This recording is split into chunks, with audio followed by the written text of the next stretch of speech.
সামনের railway group D পরীক্ষাকে লক্ষ্য করে আমরা অত্যন্ত কিছু গুরুত্বপূর্ণ প্রশ্ন ও তার উত্তর আলোচনা করছি। আজকের প্রথম প্রশ্নটি রাখা হয়েছে, ভারতের প্রথম পরীক্ষামূলক কৃত্রিম উপগ্রহ কোনটি? এই প্রশ্নের সঠিক উত্তর হবে আর্যভট্ট। আর্যভট্ট হলো ভারতের প্রথম পরীক্ষামূলক কৃত্রিম উপগ্রহ। পরবর্তী প্রশ্ন, প্রথম কে ভারতরত্ন পুরস্কার পান? তো প্রথম ভারতরত্ন পুরস্কার প্রাপক হলেন সিভি রমন। তিনি প্রথম ভারতরত্ন পুরস্কার পান। পরবর্তী প্রশ্ন, পৃথিবীর বৃহত্তম নদী কোনটি? নীল নদী, আমাজন, গঙ্গা নাকি মিসিসিপি? এই প্রশ্নের সঠিক উত্তর হবে আমাজন। এখানে প্রশ্নটা আগে ভালো করে পড়বে।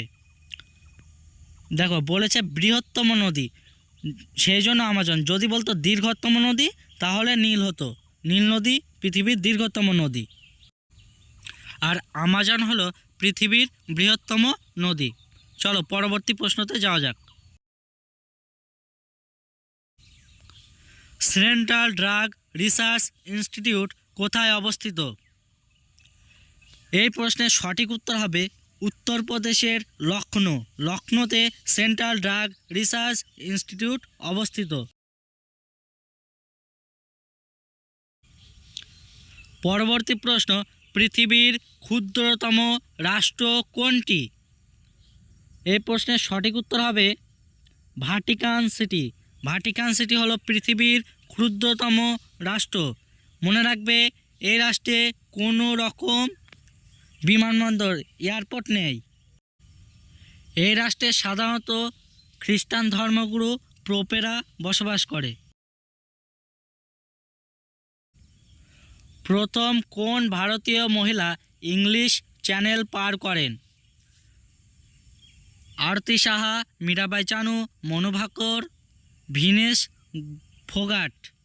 এই প্রশ্নের সঠিক উত্তর হবে আরতি সাহা। এখানে অপশনে যে দুটো নাম আছে, মনু ভাকর এবং মীরাবাই চানু, এরা হলো অলিম্পিকের খেলোয়াড়।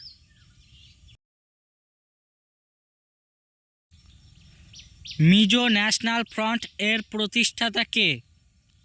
লালডেঙ্গা, খোয়াংচেরা, ঝুম্পা লাহিড়ী নাকি চেতন ভগত? এই প্রশ্নের উত্তর হবে লালডেঙ্গা। তিনি হলেন মিজো ন্যাশনাল ফ্রন্ট এর প্রতিষ্ঠাতা। নেক্সট, সর্বশেষ কোন দেশ ব্রিক্স এর সদস্য হয়? রাশিয়া, চীন, ভারত নাকি দক্ষিণ আফ্রিকা? এই প্রশ্নের উত্তর হবে দক্ষিণ আফ্রিকা।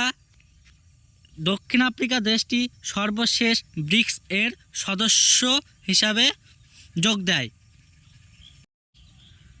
ব্রিক্স হলো একটি আন্তর্জাতিক সংস্থা।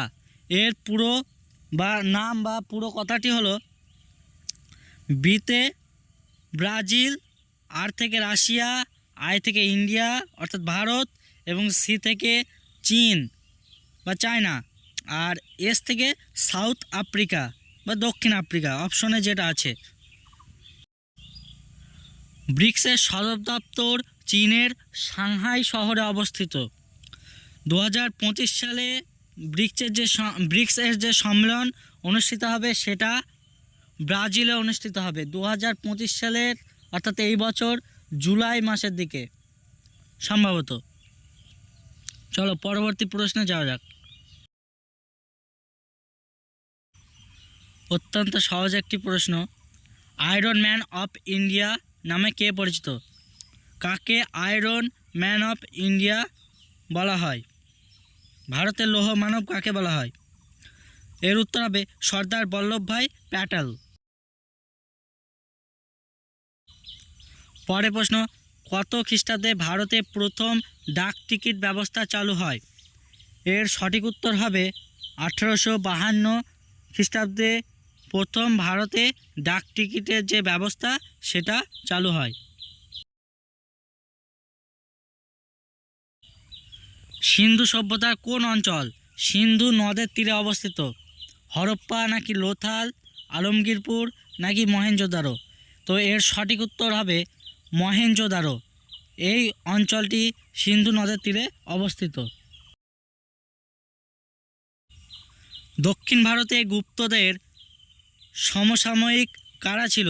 অর্থাৎ গুপ্ত বংশের সমসাময়িক কোন বংশটা ছিল? এর উত্তর হবে সাতবাহন বংশের লোকেরা গুপ্তদের সমসাময়িক ছিল। ভারতবর্ষে সিজদা প্রথার প্রবর্তন করেন কে? ইলতুৎমিশ, সুলতানা রাজিয়া, কুতুবউদ্দিন আইবক নাকি গিয়াসউদ্দিন বলবন? এই প্রশ্নের সঠিক উত্তর হবে গিয়াসউদ্দিন বলবন। পরবর্তী প্রশ্ন, ব্রিটিশ বিরোধী প্রথম স্বাধীনতার যুদ্ধ কত সালে হয়েছিল? প্রশ্নের অপশনগুলো একটু ভালো করে দেখবে। এই প্রশ্নের সঠিক উত্তর হবে 1857 খ্রিস্টাব্দে। 1857 খ্রিস্টাব্দে প্রথম ব্রিটিশ বিরোধী স্বাধীনতা যুদ্ধ হয়েছিল এবং 1757 খ্রিস্টাব্দে ব্রিটিশরা তাদের যুদ্ধের মাধ্যমে ভারতে তাদের আধিপত্য বিস্তার করেছিল। এই দুটো সাল একটু মাথায় রাখবে। পরবর্তী প্রশ্ন, কত সালে মহাত্মা গান্ধীকে হত্যা করা হয়েছিল? 1948, 1949, 1950, 1956? মহাত্মা গান্ধীকে হত্যা করা হয়েছিল 1948 খ্রিস্টাব্দে। তো এর সঠিক উত্তর হবে 1948। নেক্সট, ভারতীয় সংবিধানের সর্বোচ্চ লিগ্যাল অফিসার কে? ভারতীয় সংবিধানের সর্বোচ্চ লিগ্যাল অফিসার হলেন অ্যাটর্নি জেনারেল। তিনি ভারতীয় সংবিধানের সর্বোচ্চ লিগ্যাল অফিসার। নেক্সট, পঞ্চায়েতি রাজ্যের ত্রিস্তর ব্যবস্থার শীর্ষে কে রয়েছে? গ্রামসভা, গ্রাম পঞ্চায়েত, জেলা পরিষদ নাকি পঞ্চায়েত সমিতি? তো ত্রিস্তর পঞ্চায়েত ব্যবস্থার সর্বশীর্ষে রয়েছে জেলা পরিষদ। এবং পঞ্চায়েতের যে 3টি স্তর, তার প্রথমে রয়েছে গ্রাম পঞ্চায়েত এবং দ্বিতীয়তে রয়েছে পঞ্চায়েত সমিতি এবং সর্বশেষ বা সবার উপরে রয়েছে জেলা পরিষদ। এটা জেনে রাখবে। পরবর্তী প্রশ্ন, ভারতের সংসদে প্রথম স্পিকার কে ছিলেন? Doctor B R. Ambedkar, K M. Munshi, G V. Mavalankar এবং নাকি রাজেন্দ্র প্রসাদ? তো এর সঠিক উত্তর হবে জি.ভি. মভলঙ্কর।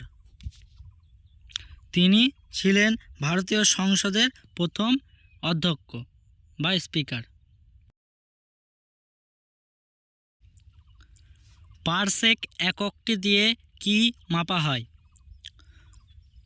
এর সঠিক উত্তর হবে পারসেক একক দিয়ে মহাকাশীয় দূরত্ব পরিমাপ করা হয়। পরের প্রশ্ন, ক্যামেরায় কোন লেন্স ব্যবহার করা হয়? ক্যামেরায় ব্যবহৃত হয় উত্তাল লেন্স। তো এর সঠিক উত্তর হয়ে যাবে উত্তাল লেন্স। পরবর্তী প্রশ্ন, তাপমাত্রা কোন যন্ত্রের সাহায্যে পরিমাপ করা হয়? অ্যানিমোমিটার, হাইগ্রোমিটার, থার্মোমিটার নাকি ব্যারোমিটার? এই প্রশ্নের উত্তর হবে থার্মোমিটার। এবং অ্যানিমোমিটার যন্ত্রের সাহায্যে তড়িৎ যে প্রবাহিত হয় সেই তড়িৎ প্রবাহ মাত্রা মাপা হয়। হাইগ্রোমিটার যন্ত্রের সাহায্যে মাপা হয় বায়ুর যে আপেক্ষিক আর্দ্রতা থাকে, সেই আর্দ্রতা হাইগ্রোমিটার যন্ত্রের সাহায্যে মাপা হয়। এবং ব্যারোমিটার যন্ত্রের সাহায্যে বায়ুর চাপ মাপা হয়। এবার পরের প্রশ্নে যাওয়া যাক। কোষ শব্দটি প্রথম কে ব্যবহার করেন? মেন্ডেল, রবার্ট হুক, বয়েল নাকি থমসন? তো কোষ শব্দটি ব্যবহার করেন বিজ্ঞানী রবার্ট হুক।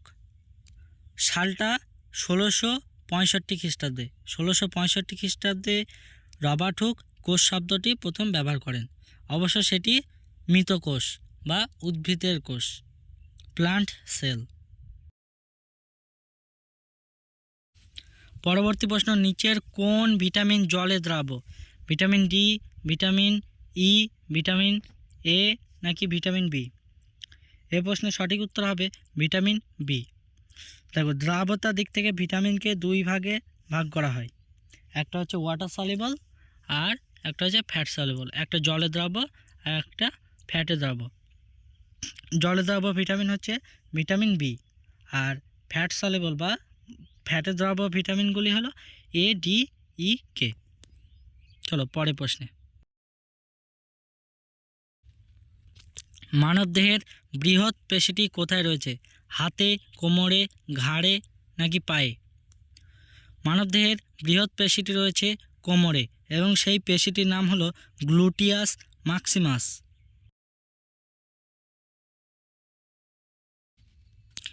পরের প্রশ্ন, জীববিদ্যার জনক কে? এর উত্তর হবে অ্যারিস্টটল। অ্যারিস্টটল হলেন জীববিদ্যার জনক। চলো পরবর্তী প্রশ্নতে যাওয়া যাক।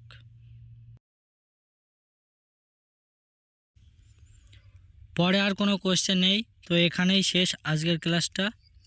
ভালো লাগলে একটা লাইক করবে আর চ্যানেলটা সাবস্ক্রাইব করে রাখবে।